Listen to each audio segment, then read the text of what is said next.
We're just about at DEFCON 2 in Edmonton. Connor McDavid's contract talks aren't necessarily heating up, and I'm starting to get worried.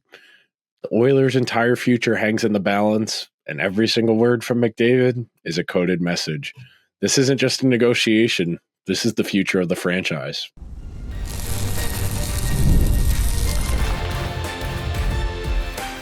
You are Locked On Oilers, your daily podcast on the Edmonton Oilers, part of the Locked On Podcast Network, your team every day. Hello, everyone, and welcome to this Tuesday edition of Locked On Oilers. I am your host, Nick Zararis. This upcoming October will be my fourth season as a host on the Locked On Podcast Network. I have more than 10 years of digital hockey experience under my belt, and I am so grateful to everyone that is making Locked On Oilers their first listen of the day. Locked On Oilers is a part of the Locked On podcast where we've got your teams covered, including the Edmonton Oilers, every single day. And today's episode, it's not quite a convening in the Situation Room. This isn't quite the Cuban Missile Crisis yet, but with each passing day, we get closer to the start of a season without Connor McDavid under contract for the 2020 6 to 7 season, I get more anxious. And we'll start there. Our first segment is going to be why it's okay to be sketched out about this situation. Our second segment will pivot our talking to more towards what it means if McDavid were to enter this upcoming season without a contract. And then we'll tie a bow on this episode talking about what it means for the organization if they can't convince McDavid to extend. So to start things out, to really give you why I think this is important and why we're talking about this again, elite players do not become available in this sport. The NHL, the way the salaries are set up, the way contracts are set up, the way the draft works, most great players get drafted and stay.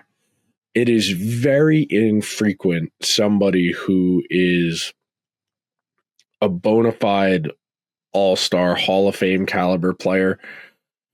I, for one, struggle to think, other than maybe Jack Eichel, Mitch Marner, yeah, that's technically a UFA, even though that was a trade agreed to Mitch Marner's rights to Vegas. But Matthew Tkachuk, we're getting more as I've gotten older, but you think about it in the context of the last 10 to 15 years, you get one of these guys, you hold on to them. Even if you have a lean year or two, even if you stink for a year or two, you're going to try and ride it out. You're going to try and get to that other side. You know, Chicago kept Jonathan Toews and Patrick Kane well past their window of contention because they thought they would get through to that other side. Dallas, Jamie Benn, Tyler Seguin, same deal. They thought they would get through to that other side, and Dallas was able to, but Chicago wasn't. And this caliber of player, and look, this is as unicorn as it gets. Connor McDavid is a once in a generation, if not once in 2 generations caliber player. I know he's about 10 years removed from Sidney Crosby, the 04, 05, and then McDavid class of 2015. But McDavid is going to have a chance to run down a lot of these Oiler records should he stay. I think McDavid is going to have a really good chance to push for an all-time great spot in the pantheon of the sport. You know, if we were doing the rings of the Hall of Fame, if we'll keep using the Pentagon and the DEFCON analogy, the Pentagon shaped like a pentagon, 5 sides. Each ring, the closer you get to the middle, the more important things are. And McDavid has the capacity to end up the greatest player in the history of the sport. And look, yeah, Michael Jordan did a stint on the Wizards. Tom Brady did a stint on the Bucks. Wayne Gretzky did stints in LA, St. Louis with the Rangers. In today's game, where the Oilers are what McDavid represents, and we'll get here, don't get me wrong, the third segment is going to be about what it would mean if they weren't able to agree to an extension. But the reason this is a conversation and the reason I am so paranoid, I'll just come out and say it, the Oilers are not in a back and forth here. This is not a negotiation. I made the analogy, I quoted The Sopranos last week. Phil Leotardo very famously said, It's not an offer. That's my position, meaning I am telling you what I want, and you're going to give it to me, or we're going to sit here at a stalemate, at an impasse. And I have no reason to believe that Stan Bowman is trying to haggle. He's trying to nickel and dime. He's trying to annoy or cajole McDavid into something he doesn't want to do.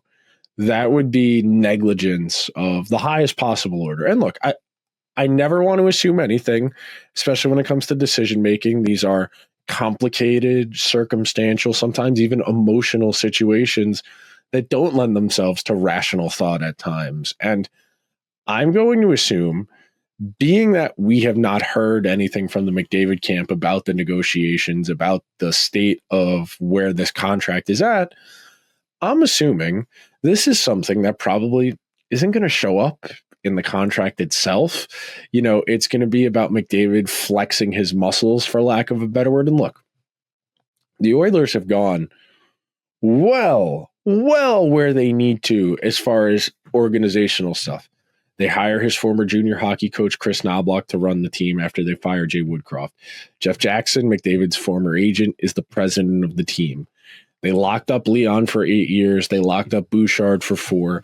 The Oilers have done everything that they need to tell McDavid, at least on the baseline, the foundation, we want this as long as you want to have us. And maybe something's changed in the last 12 months, but you think about where the Oilers were prior to McDavid's arrival, where they were when he first got there. They have the one really good year, the Cam Talbot year. He makes the 70 starts, which will never happen again, as we've discussed.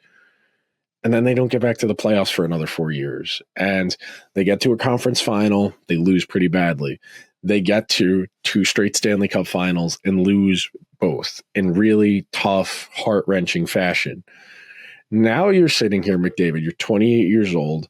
You have the first real chance to leverage your muscles to get whatever it is you think you want. And look, I really struggle to think it's about money at this point for Connor. Between the endorsements, between whatever he's going to get on the contract, he's probably already in his life between endorsements and the salary paid out from that 8-year deal after his ELC.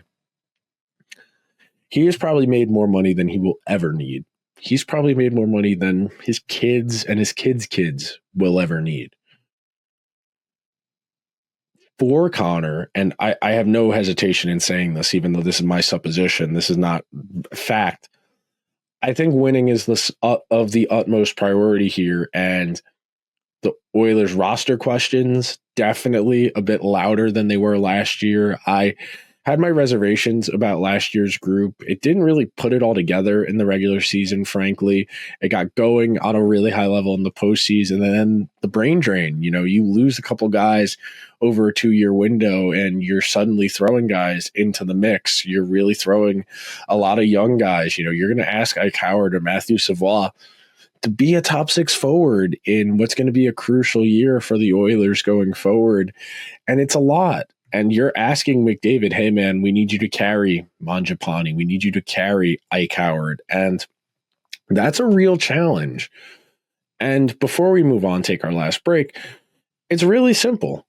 The Oilers have yet to offer whatever non-tangible thing Connor wants. If that's a change in style, if that's a change in coaching staff. And the Oilers did that. The new defenseman coach, new power play coach.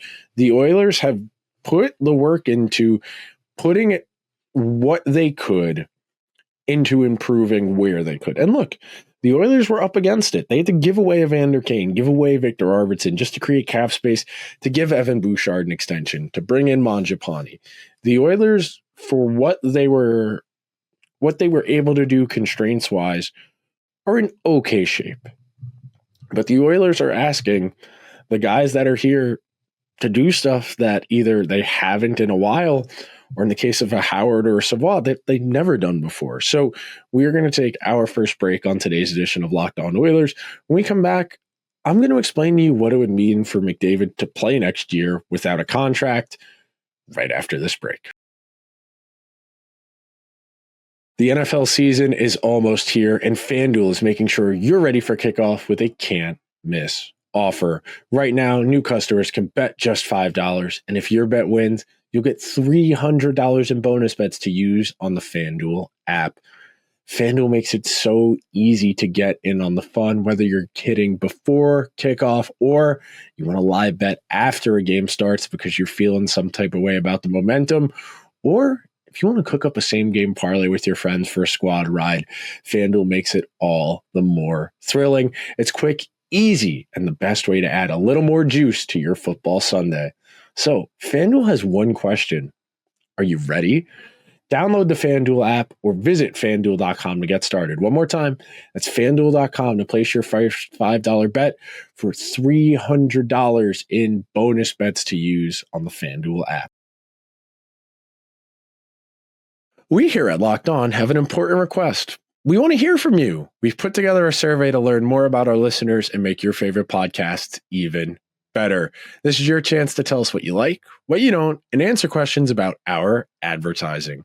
Go to lockedonpodcast.com/survey to get started. Everyone who completes the survey will be entered for a chance to win one of 10 $100 Amazon gift cards. Again, that's lockedonpodcast.com/survey.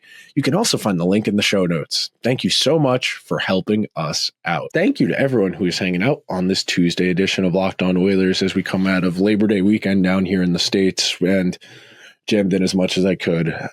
Summer's over. Hockey's on the horizon, probably a week or so away from guys getting back to Edmonton, probably some informal workouts. Second week of September, we'll probably start doing preseason testing, and we'll start ramping up for actual NHL hockey. And look, if the Oilers enter next season without an extension in place for Connor McDavid, this will be the single biggest story in the sport. And there are other stories that are going to be worth talking about, whether that's Olympic team selection. Is this Ovechkin's last season?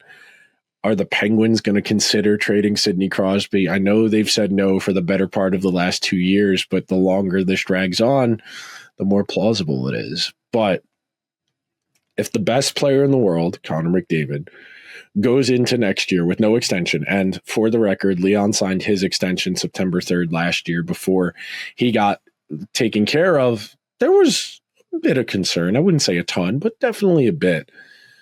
I think this is a little bit different because I think the media landscape is like the shark in Jaws. You give them even a little bit of action, you throw a little bit of chum in the water, and they start circling and circling.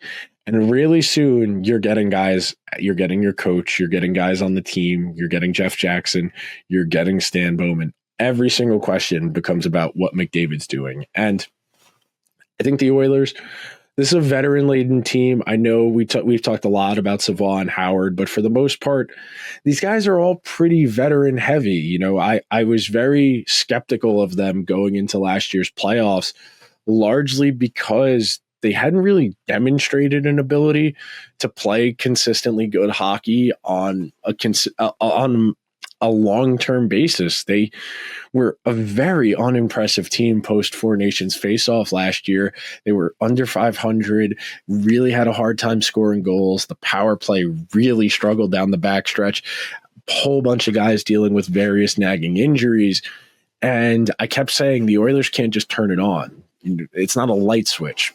Quality play requires a gradual buildup. I liken good hockey on a team-wide level to trying to land a plane or get a plane to take off. You need that runway to get to the speed to get off the ground. You can, for the most part, just go from playing terrible hockey to great hockey. It's really hard to go from a 5-game losing streak to a 5-game winning streak. The other way around is a little bit easier. Yeah, you can win 5 in a row, lose 5 in a row. That's a little more logical. That can work out. But the way I think about this, and I hate to talk about my exploits as a Little League baseball player like 15 years ago, but the way I think about it, and the way I have heard players talk about this and people I've interviewed talk about it, when you are in a funk, when you are in a rut, you can apply this to just life. You don't need to be an athlete. When you are in a funk, it starts to feel like everything that can go wrong goes wrong. You start to have the year from hell, the season from hell. And I always go back to a John Tortorella thing. And this is when John Tortorella was coach of the Rangers. And he was talking about just getting the mentality you need to build a successful team, to get guys to believe what they need to do. And Tortorella's thing was have a good shift. Even if you're having a bad game. If you're having a bad game, I've skipped you a couple times. Go out there, give me one shift as much as you got. You give me one good shift, I'll give you another one. You string together 2, 3, 4 good shifts in a row. Okay, my feet are under me. I am in the game. I am involved. I might not have touched the puck a lot. I might not have thrown a check, but I am in the game. You have 5 or 6 good shifts out of 8, 9 in a period. Okay, we had a decent period. And you need to start thinking about it incrementally. You know, this is what life coaches tell all of us. Perfection is the enemy of progress. Just get out there. Do it. If you want to start running, put on sneakers and get outside. Don't worry so much about the technique. Don't worry so much about the distance, how fast you run. Just get out there and do it. When it comes to hockey, when it comes to sports, when it comes to performance, there are so many variables to consider that the Oilers now are at a point where they're going to be asking a lot of the guys they have in-house. They are going to be asking Jake Wallman to really take a leap. They are really going to be asking Ryan Nugent-Hopkins and Zach Hyman to bounce back. They're going to be asking Adam Henrique, do you have anything left in that tank? And this is all going to be against the backdrop of Connor McDavid potentially being an unrestricted free agent next summer. Can you imagine what the circus would be if we get to the Winter Olympics in Milan next year and McDavid still doesn't have a contract? And I hate doing this. I hate talking about the inside baseball, the conjecture, because for the most part, we don't know. We don't know what Connor McDavid wants. But the insiders, the Elliot Friedmans of the world, the Jeff Merricks of the world, they have to keep that tap on. John Shannon's of the world. They have to keep the tap on. Even if they don't know anything, there are still radio hits to do. There are still columns to write. And you don't even need to speculate. You can just do what I'm doing right now and say, I don't know, but we're going to assume, and that creates the information void we exist in the hockey landscape in particular, where we don't know what the holdup is here. And I made the comparison earlier from that Sopranos episode. McDavid has told the Oilers what he wants. He said they have not had a back and forth. There has not been a negotiation. Okay, if there hasn't been a negotiation, what is the holdup? Because the longer you go in, the longer it takes, the harder it becomes to make right. And look, players generally don't like doing this in season. They don't want to negotiate. They don't want to deal with contracts because it's another distraction. We were talking about it before, how many things you need to go right to have a good game, a good season. Well, if you have this lingering over you and you're getting asked about it all the time, if your teammates, your coach, if everybody's getting asked about it, and we're entering this frenzy that'll be the Winter Olympics, that becomes a lot. And look, I'm not saying McDavid's going to have a bad year by any stretch. I think McDavid will be fine. I was on this show 4 months ago banging the desk saying anybody he had a bad season last year was full of it, that they were rage baiting. They were trying to get a reaction out of you. He was still top 10 in the league in points last year, and he missed 10 games. This is easily the best player in the world, and that is why it is so incumbent for the Oilers to get this taken care of.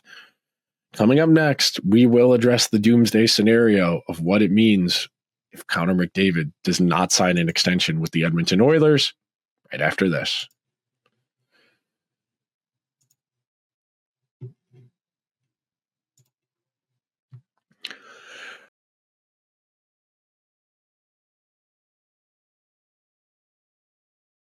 Thank you to everyone who is hanging out on this Tuesday edition of Locked On Oilers as we are making our way through. And folks, we have almost cleared the horizon. There is NHL hockey in the not so distant future. We will be talking about real Edmonton Oilers games. We will be talking about young players trying to make the roster. We will be talking inevitably about the Stuart Skinner-Calvin Pickard tandem. And yes, we will keep talking about Connor McDavid's lack thereof of an extension until it's rectified. Or if it's not, why it's a failure. And I cannot begin to stress enough that if the Oilers do not extend Connor McDavid, even if it's only for 3 or 4 years, everybody needs to be fired. And look, I am not big on the declarations, the sweeping proclamations demanding guys get fired. If anything, I am pretty reserved in the respect to how difficult it is to do these jobs, how so much needs to line up for you circumstantially for you be able to do a good job as a coach, as a general manager, even as a player. But the Oilers have known this was coming. And look, some of this is on Ken Holland. And yes, some of what Stan Bowman is dealing with right now is a byproduct of years of mismanagement. The Oilers don't have a robust prospect system because Ken Holland's guys take 10 years to get through the AHL before they're given NHL playing time. And when you wait that long, you don't have a lot of time to make a decision. You get, 1 or 2 years on that ELC. And based on that, you have to figure out if they're going to make it or not. And I don't think Ken Holland is an awful general manager, as evidenced by some of the decisions he's made, but he's pretty average. And when you get boxed into a corner, and we talked about this last week, the idea that because the Oilers have Connor and Leon, they cannot wait. There isn't we can subtract, we can strategically retool. No. You have Connor, you have Leon, you are going for it. That's why the Oilers haven't had first-round picks. It's why their prospect pool is very limited, because they are fully banking on this being the foundation. McDavid, Draisaitl, Bouchard, Hyman, Ekholm. I think you could put Nurse in there, even if I don't think so. The Oilers do. And for the Oilers, for the front office, it's about getting the group around them right. You don't extend McDavid and you lose him for nothing, or you trade him. You are setting this organization back 5 years. Leon is a tremendous player. I think he's one of the 5 best players in the world on the Locked On 100 rankings. I put him 3rd behind Nathan McKinnon and McDavid. I think you could make an argument that based off of last year's performance, Leon might have been better. He might have been more valuable as far as like a Hart Trophy conversation goes. And that's not to say Leon can't be the best guy on a team. I think he can. But McDavid and Leon being on the same team does so much for each other. And we talk about that a lot here on Locked On Oilers. The everydayers have heard me say this for months, years now. They might be a little symbiotic, where some of the points overlapping with each other makes it a little difficult to determine who's producing a majority of the value in the partnership. But you amplify each other by doing that. It's like a multiplier in a video game. By playing 2 great players together, you are dominating stretches of the game and putting your team in a position that most can't. The reason the Oilers are so great in that 3-on-3, because they have 2 of the 3 best players in the world, and they have a top 10 defenseman in Evan Bouchard to boot. That alone, most nights, is good enough. Most nights, having Connor, Leon, and Evan Bouchard, you get the occasional Hyman night. Connor, Leon, Evan Bouchard is enough to win you 45 to 50 games in the regular season. And then it becomes a matter of the supporting cast. And that's the challenge here. It is so difficult to build a team capable of thriving in both a long regular season and in a short postseason. You need to be able to score. You need to have situational scoring. You need defense. You need goaltending. You need special teams. There are so many variables that go into the quality of a team that inevitably you are going to be short somewhere in prioritizing something else. And the Oilers are now at the most crucial of inflection points, because you enter this season without a contract for Connor. Every game, the volume gets louder. every single game. Well, if you guys don't turn it around, Connor's going to leave. You're going to have to trade him. He's going to leave for nothing on July 1st. The Oilers losing McDavid would be a catastrophic organizational failure. I said it before. If it were to happen that he moved on, whether they traded him or he left July 1 of next year, everybody needs to be fired. You need to start over from the ground up. You need to understand what did not work here. And look, I will give this caveat. If Connor has effectively told them, I have no interest in signing, which I don't think he has, he's been very clear about his biggest priority is winning, and he would like to win in Edmonton. But let's say he tells them, I want to get to market. I want to get as much money as I possibly can. It's not that I don't think you guys will give it to me, but I want to see what's out there. I want an opportunity to earn as much money as I possibly can on my next contract. And I can't do that if I can't talk to other teams. So if you guys don't trust me and don't think you want to wait, roll the dice, okay, let's facilitate a trade now. Where can I go? And again, I don't think that's the case, but it is something you have to think about. It is a consideration. And again, we start listing out the variables. Well, what's the holdup here? The Oilers didn't improve the goalie room. Yeah, they didn't do that last year either. Hyman's another year older. Nugent another year older. They gave Leon the big deal. They gave Bush his deal. They turned O'Reilly and Ike Howard. They turned McLeod into Matthew Savoie. Okay. They think those young guys in conjunction with Mangiapane, Vasily Podkolzin, that's enough. And it should be. I think the Oilers are absolutely the second or third best team in the Pacific. I think if you get a date with the Kings again, you're going to be smiling ear to ear. And you go from there. And look, you get to the final 8, you get to the final 4, you got the juice. I think if your team gets to the conference final, even if it gets to the second round, for the most part, occasionally you get a fluke, you get an upsetty first round. You get to a conference, especially, we can cut the second round. You get to a conference final, if everything breaks right from you, you can win the Stanley Cup. And that's the thing. The Oilers have had a lot break right for them, both in who they've played, the injuries the other teams have sustained. The Oilers have gotten some nice situational goals, scoring a ton of overtime winners, especially from Leon this past year. And you start to talk yourself into things. And look, I don't think the Oilers are bad. I think the Oilers have enough talent here where they absolutely can end up being one of the final 4 teams. But this team is less talented than last year's and less talented than the one from 2 years ago, at least on paper. They need offense, and they are asking guys who have not produced the level of NHL offense that the Oilers are going to need from them to provide it for the first time. And look, that's not to say they can't, but if you haven't done something before, it probably is going to have a bit of variance. There's going to be ups, there's going to be downs. But the Oilers, I still do believe, as much as we're going to talk about it, as long as these episodes go, I do think the Oilers are going to get McDavid taken care of. I do think they are going to sign him long-term, at least 3 to 4 years.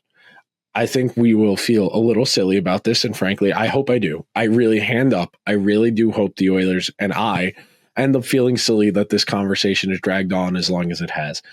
This guy needs to be an Oiler for life. The Oilers, if they would like to win a Stanley Cup, cannot afford to let him leave. It's that simple.